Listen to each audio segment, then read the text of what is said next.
حضرت سید سالار مسعود غازی جو حضرت علی رضی اللہ تعالی عنہ کی 12ویں پشت میں سے ہیں۔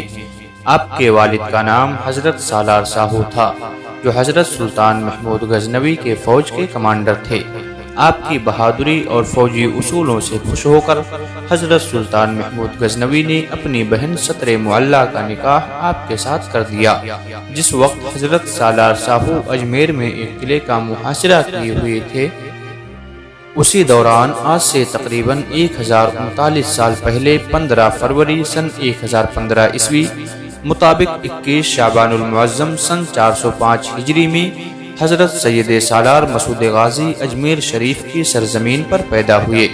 آپ کی پیدائش کی بہت زیادہ خوشیاں منائی گئیں اور آپ کی برکت یہ ہے کہ آپ کی والدہ ماجدہ حضرت ستر معلہ رضی اللہ تعالی عنہ فرماتی ہیں کہ جب آپ ان کی بطن مبارک کے اندر موجود تھے تو آپ کو جس چیز کو کھانے کی خواہش ہوتی تھی تو اللہ تبارک و تعالی اسے کہیں نہ کہیں سے مہیا فرما دیتا تھا۔ جب آپ کی عمر شریف 4 سال 4 ماہ 4 دن کی ہوئی تو آپ کی بسم اللہ خوانی ہوئی۔ آپ کے استاد کا نام حضرت ابراہیم تھا۔ آپ نے صرف 9 سال کی عمر میں فقہ اور تصوف کا علم حاصل کر لیا تھا اور ساتھ ہی ساتھ فن سپاہگیری بھی سیکھ لیا تھا۔ حضرت سلطان محمود غزنوی نے اپنے بھانجے کو دیکھنے کی خواہش ظاہر کی اور غزنی کے لیے بلاوا بھیجا تو حضرت سید سالار مسعود غازی اپنی والدہ اور لشکر لے کر کے اجمیر سے غزنی کی طرف روانہ ہو گئے۔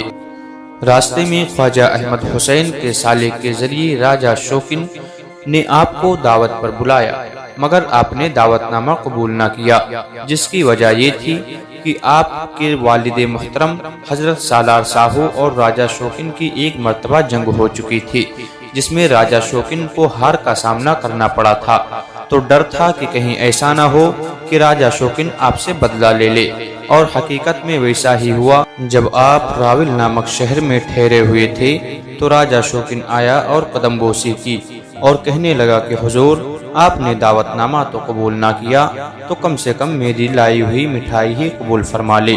آپ نے مٹھائی کو باورچی خانے میں رکھوا دیا اور راجہ شوکن کو ودا کر دیا۔ بعد میں جب آپ راستے میں پہنچے تو راستے میں آپ نے مٹھائی کو ایک کتے کو کھلایا۔ کتا مٹھائی کھا کر تھوڑی دیر کے بعد میں مر گیا کیونکہ اس کے اندر زہر موجود تھا۔ جب آپ کی ماں نے یہ حال دیکھا تو انہوں نے خدا کا شکر ادا کیا اور صدقہ خیرات بھی عطا کیا۔ حضرت سید سالار مسعود غازی اور راجہ شوکن سے جنگ ہوئی۔ اس جنگ میں حضرت سید سالار مسعود غازی نے راجہ شوکن کو گرفتار کر لیا اور اپنے ساتھ لے گئے۔ اس وقت آپ کے والد محترم حضرت سالار ساہو راستے میں کشوری ناظم کاہلیت سے جنگ کر رہے تھے۔ حضرت سید سالار مسعود غازی نے جن لوگوں کو گرفتار کیا تھا ان لوگوں کو اپنے والد محترم کے حوالے کر دیا اور پورا واقعہ سنایا۔ یہ وہ پہلی جنگ تھی کہ جو آپ نے صرف 10 سال کی عمر میں ہی فتح کی تھی۔ 10 سال کی عمر میں آپ نے پہلی جنگ جیتی تھی۔ اس کے بعد میں حضرت سید سالار مسعود غازی حضرت محمود غزنوی کے دربار میں حاضر ہوئے۔ حضرت سید سالار مسعود غازی قریب 3 سال تک غزنی کے اندر موجود رہے اور اپنے ماموں کے ساتھ مختلف لڑائیوں میں شریک بھی رہے۔ اس کے بعد حضرت سید سالار مسعود غازی نے اپنے ماموں سے ہندوستان جانے کا ارادہ ظاہر کیا۔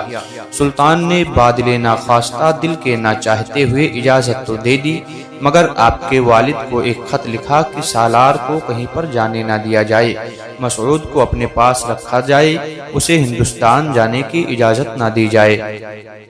کچھ عرصے تک آپ اپنے والد محترم کے پاس رہے۔ اس کے بعد میں آپ نے اپنے ابو سے ہندوستان جانے کا ارادہ ظاہر کیا، مگر آپ کے والد نے منع فرما دیا، مگر خداوند کریم کو تو کچھ اور ہی منظور تھا۔ الغرض آپ کے والد نے آپ کو ہندوستان جانے کی اجازت دے دی اور آپ ہندوستان میں آئے۔ ہندوستان میں آپ سب سے پہلے دہلی میں پہنچے۔ جب آپ دہلی پہنچے اس وقت رائے مہپال دہلی کا حکمران تھا۔ اس سے جنگ شروع ہوئی، قریب 1 ماہ لگ گیا، فتح نصیب نہ ہوئی۔ آپ نے خداوند کریم سے فتح و نصرت کی دعا مانگی۔ دعا سے فراغت پاتے ہی ایک مخبر نے خبر دی کہ حضور آپ کے چاروں جانثار مع لشکر حاضری خدمت ہیں۔ بہرحال 40 دن تک جنگ جاری رہی۔ آپ کے 2 دانت اسی جنگ میں شہید ہو گئے اور سید اعجاز الدین نے اس جنگ میں شہادت پائی۔ فتح کے بعد آپ دہلی میں تشریف لے گئے۔ لوگوں نے کہا حضور تخت پر بیٹھیے اور اپنا سکہ چلائیے۔ آپ نے فرمایا نہیں، کوئی بندگی کے لائق نہیں اللہ تبارک و تعالیٰ کے سوا، ہم تو خداوند قدوس کی وحدانیت کا اعلان کرنے آئے ہیں، ہم کو سلطنت سے کیا سروکار۔ اس کے بعد میر بایزید جعفر کو 3000 سوار کا سردار مقرر کر کے 6 ماہ دہلی میں قیام کیا۔ بعد میں میرٹھ کے راستے سے آپ قنوج پہنچے۔ وہاں کے راجہ کا سفیر دریا پار کر کے خدمت میں حاضر ہوا۔ عرض کیا کہ جب سلطان محمود نے ہم پر فوج کشی کی تو آپ کے والد کی بدولت مجھ کو یہ جاگیر عطا ہوئی۔ حضرت سید سالار مسعود غازی نے اس کو گھوڑے اور خلعت سے نوازا۔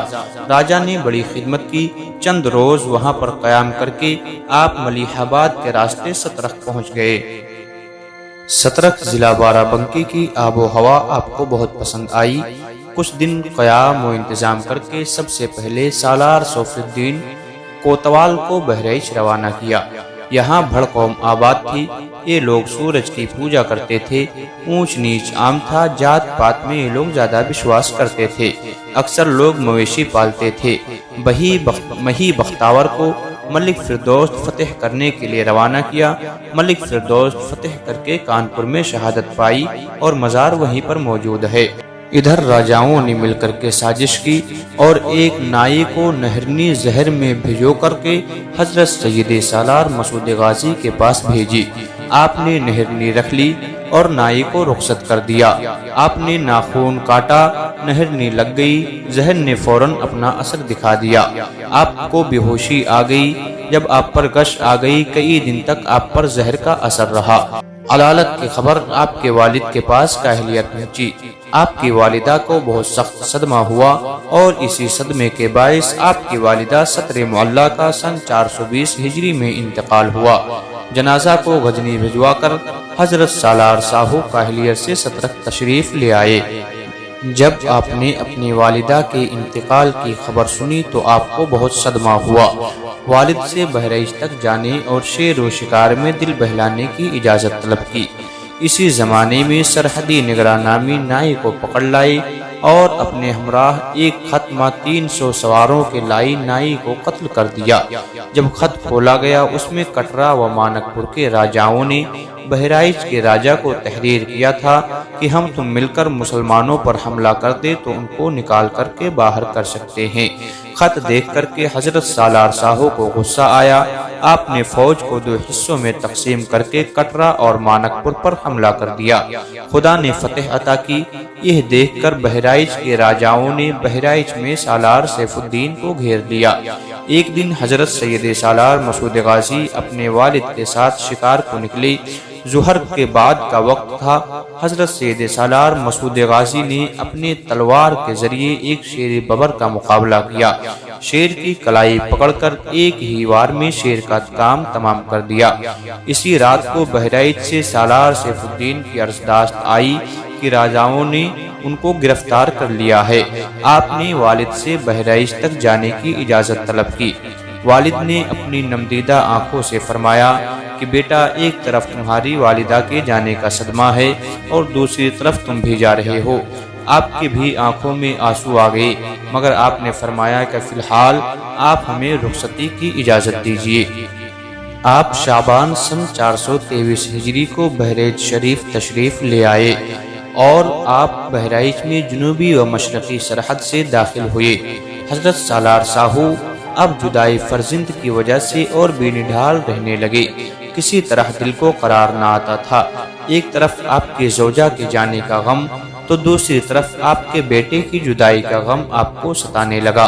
آپ کو 15 سوال المحرم سن 423 ہجری کو سر میں درد شروع ہوا اور 25 شوال المکرم سن 423 ہجری میں آپ انتقال فرما گئے۔ آپ کی قبر سترخ ضلع بارہ بنکی میں موجود ہے۔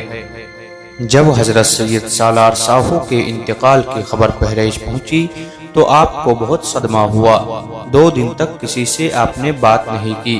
کھانا پینا بھی چھوڑ دیا۔ آپ لوگوں سے اکثر فرمایا کرتے تھے کہ ہم نے ہندوستان آ کر بہت تکلیفیں اٹھائی ہیں۔ والدہ کے غم نے، والد کے انتقال نے یتیمی میں نام لکھوایا ہے۔ بس اب مالک حقیقی سے ملنے کی تمنا ہے اور شہادت کی آرزو۔ بہرائچ اگرچہ جنگل ہے، ویرانہ ہے، مگر طبیعت بہل جاتی ہے کیونکہ اس سرزمین سے وطن کی بو آتی ہے۔ یہ آپ لوگوں سے اکثر فرمایا کرتے تھے۔ محرم کا مہینہ تھا، آپ عبادت الہی میں مصروف تھے کہ اچانک نیند کا غلبہ آیا اور خواب میں دیکھا کہ سالار ساہو، جو کہ آپ کے والد محترم کا لشکر، دریائے گنگا کے کنارے ٹھہرا ہے۔ شادی کی تیاریاں ہو رہی ہیں۔ جناب ستر معلّہ آپ کی والدہ محترمہ ہاتھ میں پھولوں کا ہار لیے کھڑی ہیں۔ دیکھتے ہی پکار اٹھتی ہیں کہ آ کہ تیری شادی رچانے کو دل بے قرار ہے۔ ہار پھولوں کا گلے میں ڈال کر چھاتی سے لگا لیتی ہیں۔ خواب سے جب آپ بیدار ہوئے تو آپ نے علماء کو بلایا اور علماء سے تعبیر دریافت کی کہ آخرکار اس خواب کا مطلب کیا ہے۔ تو علماء نے آپ سے بتایا کہ جو بھی انسان ایسا خواب دیکھے جلد ہی شہادت پائے۔